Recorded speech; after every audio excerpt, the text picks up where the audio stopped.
Estamos con Enrique de Rosa, él es psiquiatra y un experto en estas cuestiones de la conducta, ha trabajado además en el exterior, en Francia, tiene un posgrado en Oxford y también ha trabajado mucho como perito, por eso nos preguntamos si es que existe ahora, si el hombre está más violento ahora, a propósito de lo que pasó en Puerto Madero con el muchacho que apuñaló a su novia en plena luz del día, y también con lo que pasó con el caso Nora Chomnales. ¿Qué tal, Enrique? ¿Cómo estás? Buenas tardes. ¿Qué tal? Buenas tardes, Hugo. ¿Cómo te va?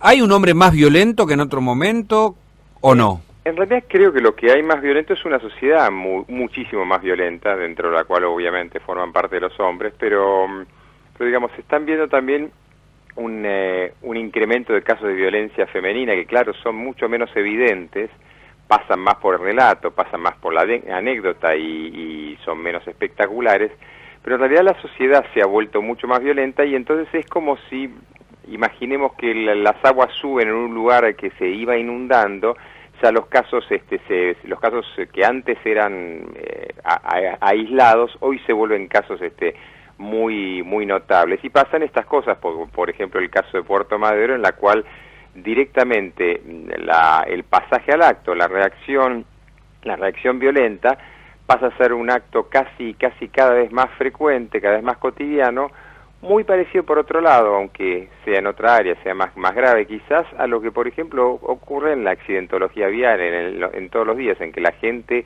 hace pasajes al acto sin tener ningún freno inhibitorio, ¿no? Uh-huh. Porque da la sensación, me estaba pensando justamente en esto que vos decías, la violencia femenina, y que incluso en algún programa de televisión veíamos como algo notorio y que no ocurría antes, que era la pelea entre mujeres, que me da la impresión entonces que estamos como en una aceleración, estamos como al límite siempre de la reacción, es como si ese freno inhibitorio estuviese funcionando mal a nivel social, ¿es así? Claro, bueno, por eso a mí me parece que es interesante tomar esta especie de mesa de experimentación que es el área de las conductas viales, porque en realidad como se trata de carecer de reflejos, de frenos, y estos frenos o esta carencia de frenos se ve amplificada con una herramienta. La herramienta es un vehículo. Cualquiera de nosotros puede ver cómo las conductas impulsivas, el destrato, la conducta violenta que puede llevar inclusive a la muerte, y de hecho lleva a la muerte en la accidentología vial, en realidad no difiere mucho cuando esa persona se baja de ese vehículo. Quiero decir, la misma persona que es capaz de, con un instrumento, sea un arma, y un vehículo en alguna medida actúa como un arma, luego si encuentra que posee la posibilidad de accionar sobre alguien que supone más débil, va a hacerlo. Y esto es por lo cual el feminicidio, empieza a ser cada vez más frecuente, porque la víctima, la mujer, sigue siendo más débil, se ha equiparado muchísimo, pero sigue siendo más débil, y se actúa sobre ella, de la misma manera que hay mayores casos de violencia sobre menores y demás, ¿no?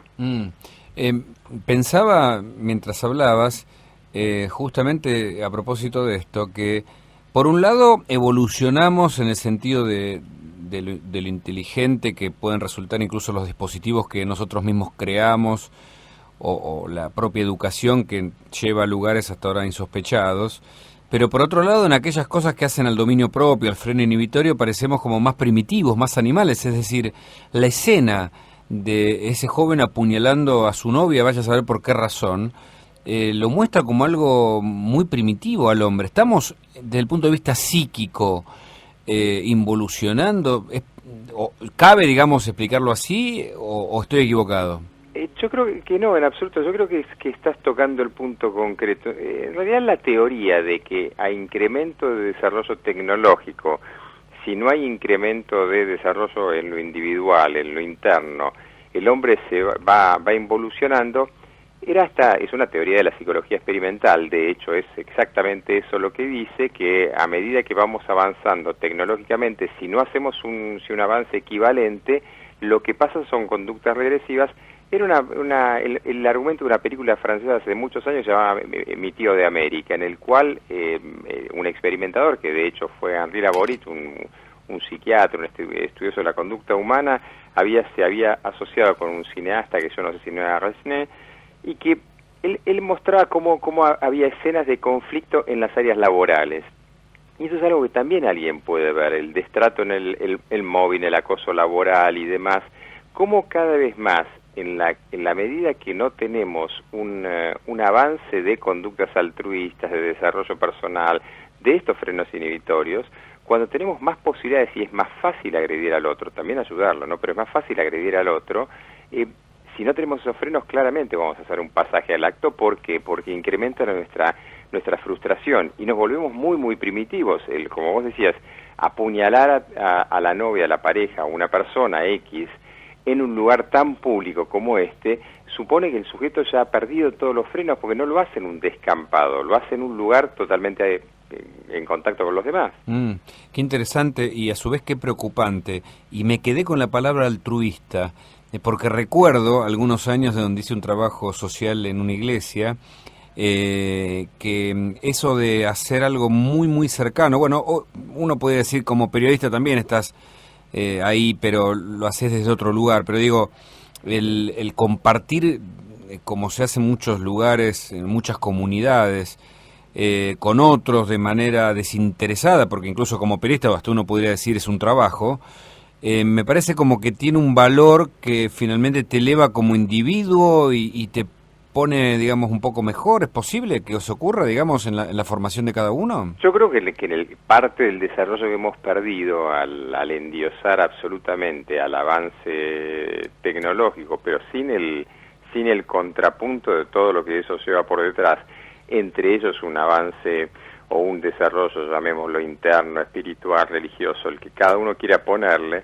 inevitablemente pasa esto, y justamente el trabajo en las comunidades religiosas o en los grupos, de lo que fuera, vuelvo a decir, puede ser hasta un grupo comunitario filosófico, de la creencia que fuera, pero en definitiva, despegarse del yo, despegarse de uno mismo, permite hacer esto. Cuando uno empieza a endiosar su propio yo, su propia persona, la empieza a ensalzar, claramente la frustración de quien se nos opone y que no podemos imaginar o soportar que se nos oponga, ocasiona esto. Y vuelvo sobre esto, que es por eso que hoy es tan frecuente el tema de la agresión a la mujer.